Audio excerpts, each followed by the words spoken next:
Hello everyone. बच्चे once again हम आपके लिए क्विक रिवीजन सीरीज़ में एक शॉर्ट वीडियो ले आए हैं अगेन एक इम्पॉर्टेंट टॉपिक की।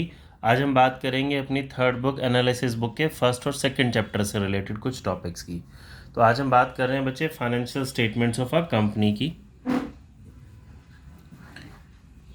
ये जो हमारी एनालिसिस वाली बुक का फर्स्ट चैप्टर है। सबसे पहले बात करते हैं बच्चे फाइनेंशियल स्टेटमेंट्स कौन सी होती हैं हमारे पास। इसमें से हमारे को एक क्वेश्चन पूछा जा सकता है।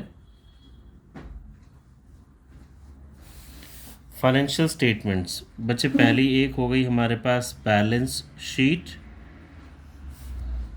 दूसरी statement of profit and loss account, statement of profit and loss account शब्द नहीं आएगा क्योंकि हम स्टेटमेंट बोल रहे हैं। याद रखेंगे हमें एग्ज़ाम में ये भी कुछ पूछा जा सकता है। Statement of profit and loss बनती है कंपनीज के केस में और प्रॉफिट एंड लॉस अकाउंट बनता है पार्टनरशिप एंड सोल प्रोप्राइटरशिप के केस में। फिर बच्चे हमारे पास आता है notes to accounts and fourth is cash flow statement. ठीक है, ये बच्चे हमारी क्या है, 4 फाइनेंशियल स्टेटमेंट्स हैं। ये हमें नाम पता होने ज़रूर चाहिए। इसमें से हमें ऑड वन आउट वाला एक क्वेश्चन पूछा जा सकता है। अब हम इनको डिटेल में पढ़ते हैं थोड़ा सा। जो बैलेंस शीट होती है बच्चे, इसका एक और नाम हमें पता होना चाहिए, हालांकि हम सभी को पता होगा बट स्टिल मैं बता देता हूँ।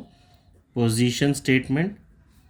Balance sheet at the end of year बनती है। ये हमारे बिजनेस की क्या बताती है बच्चे, फाइनेंशियल पोजीशन। बैलेंस शीट बनती है हमारी शेड्यूल 3 पार्ट 1 के according of companies act 2013, schedule 3 part 1। ठीक है बच्चे, ये याद रखना है। फिर हम आ जाते हैं प्रॉफिट एंड लॉस पे। Statement of profit and loss,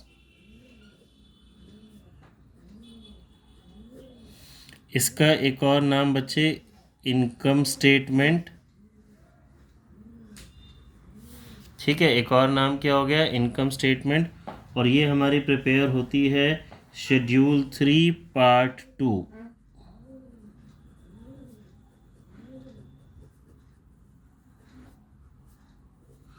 of companies act 2013। ठीक है, ये बच्चे याद रखेंगे। नोट्स टू अकाउंट्स तो क्या हो गया, जो हमने अभी statement of profit and loss और बैलेंस शीट प्रिपेयर करी है उसको सपोर्ट करती है, ये इसका सपोर्टिंग डॉक्यूमेंट हो गया। कैश फ्लो स्टेटमेंट बच्चे हमारा प्रिपेयर होता है, ये इस बार ही सेकेंड टर्म में आएगा बट हमें थोड़ा सा डिटेल पता होनी चाहिए। ये बनता है एज पर हमारा अकाउंटिंग स्टैंडर्ड 3। ये एक स्टेटमेंट होती है cash inflows and cash outflows के रिगार्डिंग। देखिए बच्चे, अब हम अगला एक इम्पॉर्टेंट टॉपिक लेते हैं जो बच्चे अक्सर स्किप कर जाते हैं, ऑपरेटिंग साइकिल। ये छोटा सा टॉपिक है और एग्जाम में इसमें से पूछने की पॉसिबिलिटी बच्चे बनी रहती है। ऑपरेटिंग साइकिल का पीरियड का मतलब होता है बच्चे वो टाइम पीरियड जिस टाइम पीरियड में कंपनी अपनी एसेट्स को एक्वायर करती है, बनाती है, बेचती है और दोबारा उसको कैश में कन्वर्ट कर लेती है। देखिए, it is the time between acquisition of an asset for processing and its realization into cash and cash equivalents. For example, बच्चे मैं एक एग्जाम्पल से समझाता हूँ। सपोज एक मैन्युफैक्चरिंग कंपनी है, एक मैन्युफैक्चरिंग यूनिट है, उस सामान को जो मैन्युफैक्चर करती है, बनाती है। सबसे पहले ये कैश से क्या एक्वायर करेगी बच्चे, रॉ मटेरियल। रॉ मटेरियल से क्या बनेगा, work in progress. Work in progress से फिनिश गुड्स। फिनिश गुड्स के बाद ये इसको सेल करेगी, क्रेडिट पर सेल करा, डेटर्स। डेटर से फिर मेरे पास क्या आ जाएगा बच्चे, कैश। तो ये जो प्रोसेस हुआ ना बच्चे, ये जो साइकिल हुआ, ये इसमें जितना टाइम पीरियड कंज्यूम होगा वो हमारा क्या कहलाता है, ऑपरेटिंग साइकिल। ठीक है, आई होप बच्चे आपको बात समझ में आई होगी। पहले मेरे पास रॉ मटेरियल है, मैंने रॉ मटेरियल परचेज़ किया, उससे सेमी फिनिश को फैक्ट्री में डाला, सेमी फिनिश गुड्स प्रिपेयर हुआ, देन फिनिश गुड्स उसका बना, उसको मैंने सेल किया, क्रेडिट पर सेल हुआ, डेटर से पैसे लेने, फिर डेटर ने मुझे पैसे के पैसे दे दिए। तो ये जो टाइम गैप है, ये जो टाइम पीरियड है, ये हमारा क्या कहलाता है? Operating cycle. बस एक छोटा सा पॉइंट, अगर कोई बिजनेस मैन्युफैक्चरिंग करता है,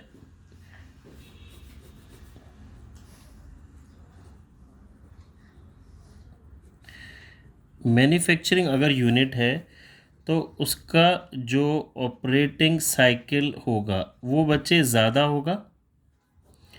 और अगर कोई बिजनेस ट्रेडिंग में है, ट्रेडिंग यूनिट है, तो उसका operating cycle as compared to manufacturing छोटा होगा, लेस होगा। बात समझ में आती है? अगर कोई ट्रेडिंग यूनिट है तो उसका ऑपरेटिंग साइकिल छोटा होगा। क्यों? ये पहले सामान खरीदेगा, रॉ मटेरियल लेगा, बनाएगा, फिर बेचेगा। ट्रेडिंग यूनिट का मतलब है बच्चे, बना बनाया सामान खरीदा, उसे बेचा, और वो किस में कन्वर्ट हो गया? कैश में। ठीक है। अब आ जाते हैं जी इसमें टाइम पीरियड के ऊपर कि ऑपरेटिंग साइकिल का स्टैंडर्ड टाइम पीरियड क्या है। बच्चे, जहाँ पे भी ऑपरेटिंग साइकिल डिफाइन नहीं किया जा सकता या नहीं किया गया, या क्वेश्चन में साइलेंट होगा, तो याद रखेंगे ये स्टैंडर्ड है बच्चे मेरे पास 12 मंथ्स का। Where operating cycle can't be identify, it is assumed to be of 12 months. ठीक है। अब जो भी मेरी करंट लायबिलिटीज़, अगर मेरा ऑपरेटिंग साइकिल 12 मंथ्स है, इसके अंदर पे की जाएंगी, तो वो मेरी बन जाती हैं करंट लायबिलिटीज़। और जो मेरी लायबिलिटीज़ ऑपरेटिंग साइकिल के बाद इस टाइम पीरियड से बाहर निकल जाती हैं, वो मेरी बन जाती हैं नॉन करंट लायबिलिटीज़। बच्चे देखिए, हमने क्या बात की, अगर किसी कंपनी का ऑपरेटिंग साइकिल डिफाइन नहीं किया हुआ या मेरे पास क्वेश्चन में साइलेंट है रिगार्डिंग ऑपरेटिंग साइकिल, तो वह स्टैंडर्ड होगा बच्चे मेरे पास 12 मंथ्स का। ठीक है। अब अगर किसी कंपनी का ऑपरेटिंग साइकिल है बच्चे less than 12 months, less than 12 months, let's say 7 month किसी कंपनी का ऑपरेटिंग साइकिल है, तो जो करंट लायबिलिटीज़ होंगी वो सारी लायबिलिटीज़ होंगी जो within 12 months, 12 months within the date of balance sheet पे की जाएंगी। मतलब अगर ऑपरेटिंग साइकिल 7 मंथ्स है और कोई लायबिलिटी 10 मंथ्स के अंदर पे की जाती है, तो वो क्या रहेगी? करंट लायबिलिटी ही रहेगी। बिकॉज अगर मेरा ऑपरेटिंग साइकिल 12 मंथ से कम है, तो 12 मंथ ही कंसीडर किया जाएगा for taking liabilities as current और नॉन करंट। दोबारा समझा रहा हूँ, अगर किसी कंपनी का operating cycle less than 12 months है, फॉर एग्जांपल 7 मंथ है, और हमने देखा जी एक लाइबिलिटी जो विद इन 10 मंथ्स के अंदर पे की जाती है, तो वो नॉन करंट नहीं रहेगी, करंट ही रहेगी, क्योंकि ये 12 महीने से कम है। सिंपल वर्ड्स में अगर मैं बोलूँ, तो कोई भी लाइबिलिटी जो 12 महीने के अंदर पे की जाएगी और उस कंपनी का ऑपरेटिंग साइकिल चाहे 10 मंथ्स हो, चाहे 8 हो या 12 हो, तो वो मेरा ऑपरेटिंग करंट लायबिलिटी ही रहेगी। अगली पॉसिबिलिटी, अगर किसी कंपनी का operating cycle more than 12 months है, फॉर एग्जांपल बच्चे एक कंपनी का ऑपरेटिंग साइकिल 18 मंथ्स है और एक लायबिलिटी विद इन 15 मंथ्स पे की जाती है, 15 महीने में, तो ये क्या हो जाएगी बच्चे मेरी बताएंगे? ये भी क्या रहेगी? करंट लायबिलिटी रहेगी, क्योंकि 12 महीने से ज़्यादा मेरा ऑपरेटिंग साइकिल हो गया, 18 मंथ्स हो गया, तो ये 18 मंथ्स के अंदर पे की जा रही है। मतलब अगर ऑपरेटिंग साइकिल 12 महीने या उससे कम है, तो 12 मंथ्स और उसके अंदर वाली सारी मेरी क्या हो जाएंगी? Current liability. बट अगर ऑपरेटिंग साइकिल 12 महीने से ज़्यादा है, 12 मंथ से ज़्यादा है, तो जो मेरी लायबिलिटीज़ ऑपरेटिंग साइकिल के अंदर है, जैसे कि 12 महीने से ज़्यादा 18 महीने हैं, तो 18 मंथ्स के अंदर जो पे हो जाएंगी वो करंट हो जाएंगी, आफ्टर 18 मंथ्स वाली नॉन करंट हो जाएंगी। ठीक है। देखिए इस बात को एक एग्जांपल से समझते हैं। हमने लिखा जी ट्रेड पेएबल है हमारे पास, और ऑपरेटिंग साइकिल लिया जी 10 मंथ्स है, डिफाइंड है मेरे पास 10 मंथ्स का, और एक्सपेक्टेड टाइम पीरियड है 10। क्या ये 12 से कम है? यस, 12 से कम है, और ये 12 से कम है, तो जो मेरा स्टैंडर्ड ऑपरेटिंग साइकिल रहेगा बच्चे वो 12 महीने ही रहेगा। अगर 12 महीने या 12 से कम है, तो वो 12 ही रहने वाला है। 8 मंथ्स के अंदर ये पे हो रही है जी, 8 मंथ्स में, तो ये क्या रहेगी बच्चे मेरी current liability. Operating cycle 10 months है, तो स्टैंडर्ड हमने क्या बोला बच्चे, क्या होता है? 12 मंथ्स। और 12 मंथ्स में पे हो रही है, तो ये नॉन करंट नहीं होगी, क्योंकि अगर ऑपरेटिंग साइकिल 10 मंथ है तो भी मेरी लायबिलिटी का जो पीरियड है वो 12 मंथ ही कंसीडर होगा। ऑपरेटिंग साइकिल 10 मंथ्स है, लायबिलिटी 15 में पे होती है, तो यहाँ पे भी बच्चे स्टैंडर्ड तो 12 मंथ्स है ना। अब ये देखिए, ये 12 महीने के बाद पे हो रही है और ऑपरेटिंग साइकिल 10 मंथ्स था, तो मैंने 12 ही कंसीडर करना है, बट ये 12 के भी बाद में पे हो रही है, तो ये क्या हो जाएगी, नॉन करंट लायबिलिटी।